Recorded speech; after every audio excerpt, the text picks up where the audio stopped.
All right, as you see there, very fiery debate that's ongoing right now on the House floor. This happening on a very busy day on Capitol Hill, as we're hearing not only there in the House chamber, but from senators as well leading up to their vote. But again, it is official now that that procedural vote that was held there in the Senate has now officially failed on the War Powers resolution. I do want to put this live vantage point before we slide away for our final 2-minute commercial break of the hour. The vantage point there of the Senate floor, ultimately, this did fail. It is important to note this as well. Putting this up on your screen, the image there of Democratic lawmaker Senator John Fetterman, the Democrat from Pennsylvania. He was the lone voter at the time, Democratic lawmaker, to vote in the yeah column there on the War Powers resolution. Wanted to make sure we're able to give you all of these updates here on Live Now from Fox. We are going to take this opportunity to slide away for our final 2-minute commercial break. Much more on all of these top stories when we return.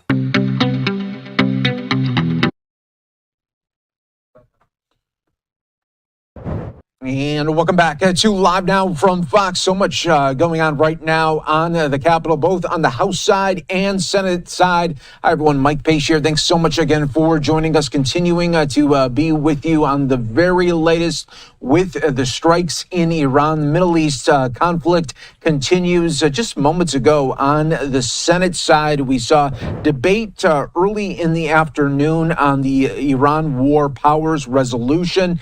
The Senate vote just failed there as the Senate just shot down the Democrat-pushed War Powers resolution that would have reined in President Trump's Iran strikes.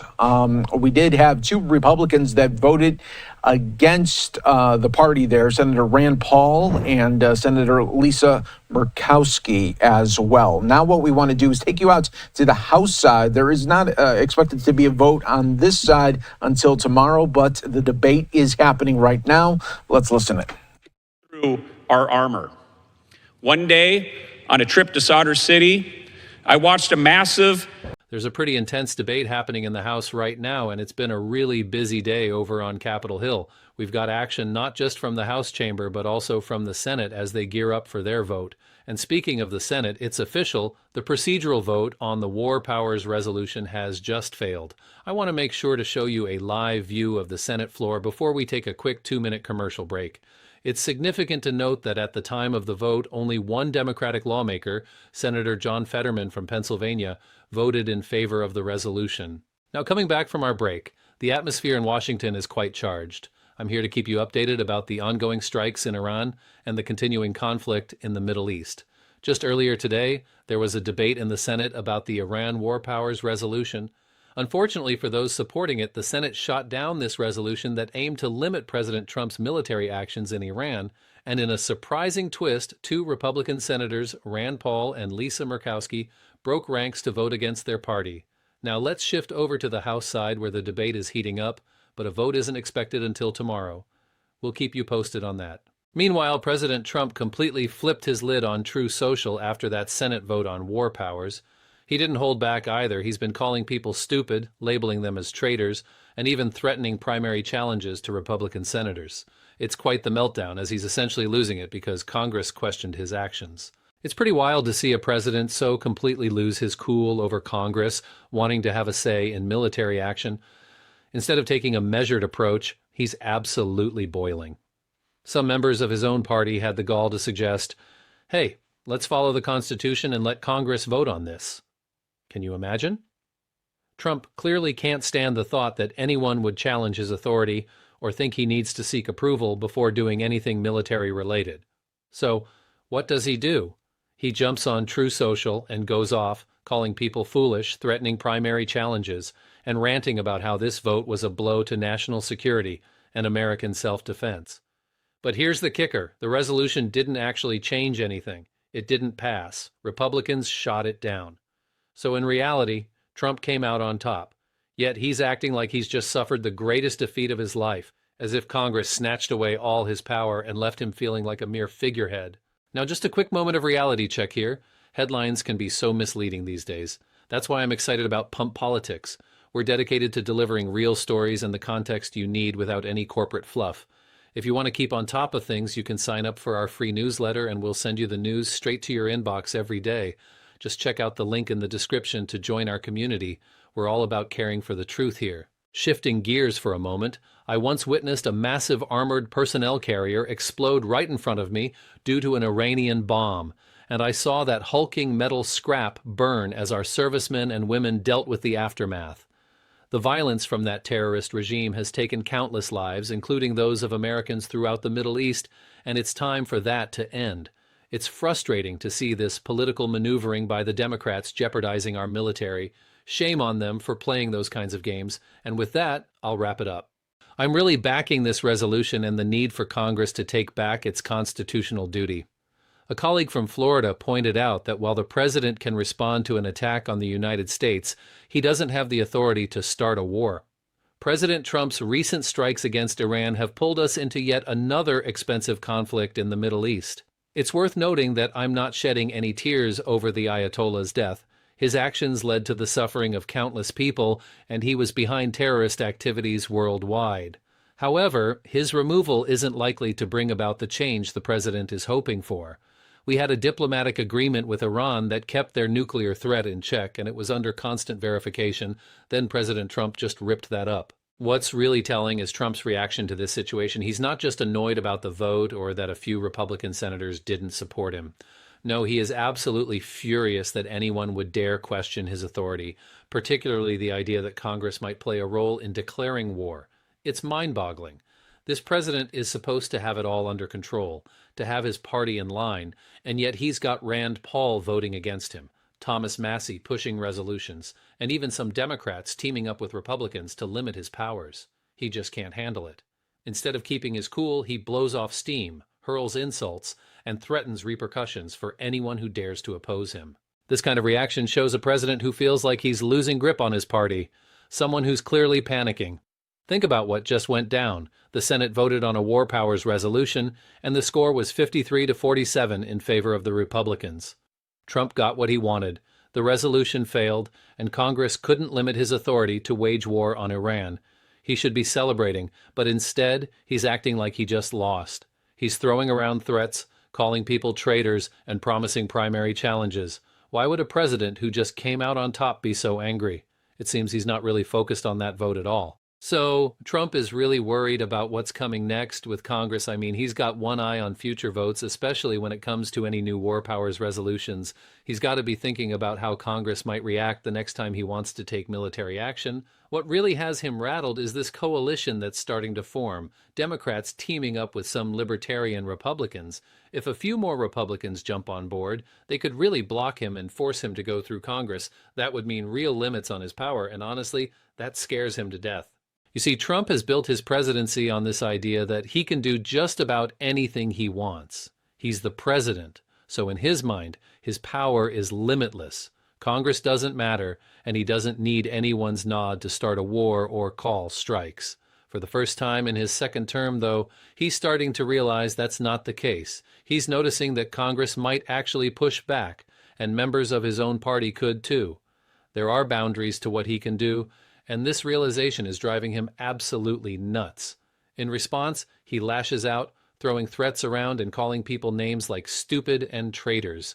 He's making it clear that if anyone dares to vote against him or challenge his authority, there will be consequences. This is the behavior of a president losing grip on the narrative on his party. We're seeing the cracks start to show, and it's a big deal for understanding where things stand right now. This is that pivotal moment when his illusion of invincibility starts to fade. Congress is stepping up and saying no, and some Republicans are deciding to vote their conscience. It's too much for Trump to handle. He can't accept that he's not in full control. So, he has this meltdown, going off about the system, labeling people traitors for simply doing what the Constitution says Congress should do. And here's the kicker. Trump thinks he's above the law and above the Constitution itself. It's quite something to see how Trump thinks he operates above everyone else. He's been right before, after all. The Senate didn't convict him during his 2 impeachments, and the courts have been taking their sweet time with any actions against him.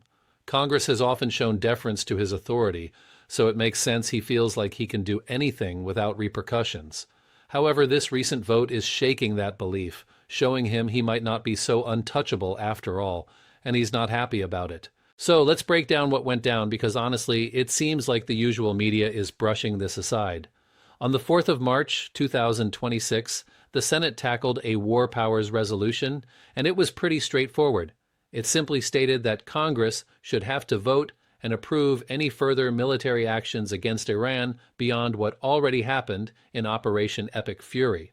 The Constitution says that Congress declares war and authorizes military actions. That's how it's supposed to work, according to the Founding Fathers. But here's the kicker. The resolution didn't pass. It got blocked with 53 votes against it and only 47 in favor. The majority of Republicans stepped in to protect Trump, his powers, and his ability to wage war without Congress's go-ahead. So, Trump got his way. The resolution died, and Congress can't impose any new limits on his military authority concerning Iran.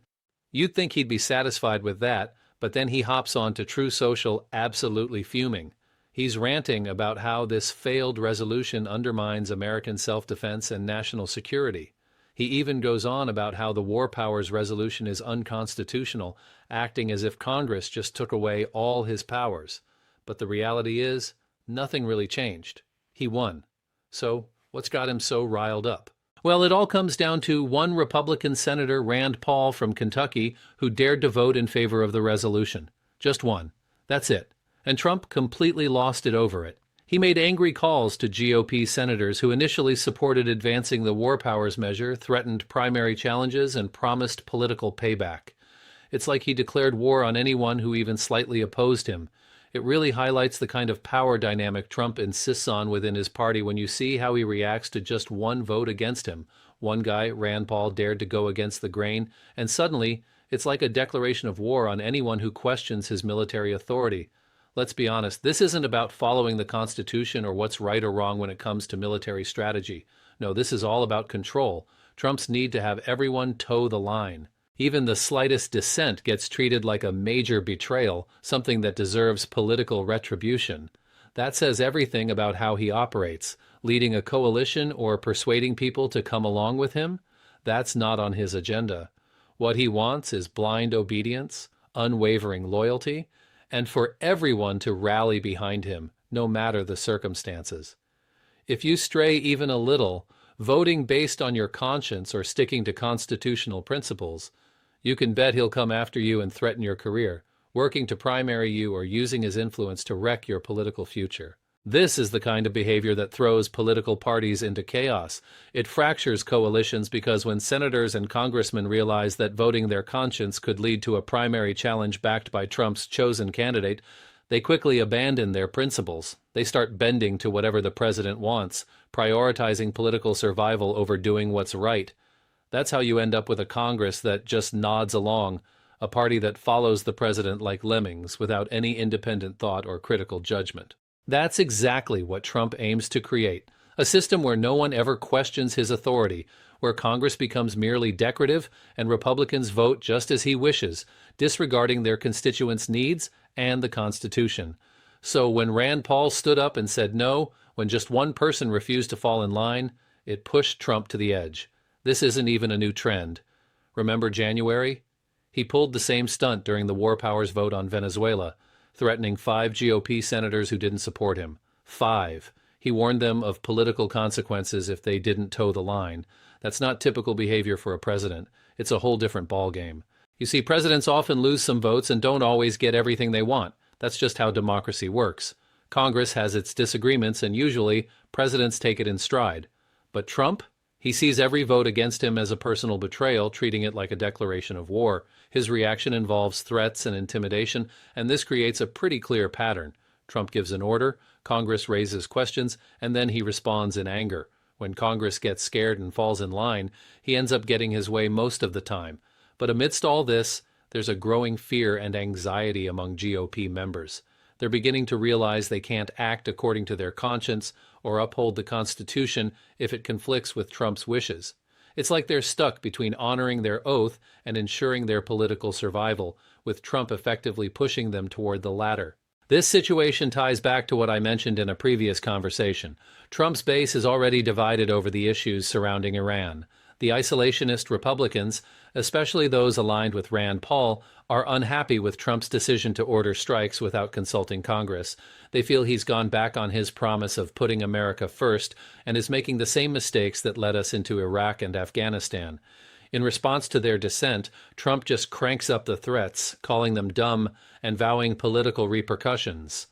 This approach isn't going to mend the divide. It's going to push these isolationists further away and make them more determined to resist Trump's military strategies. Now it's become more than just a disagreement over policy. It's personal.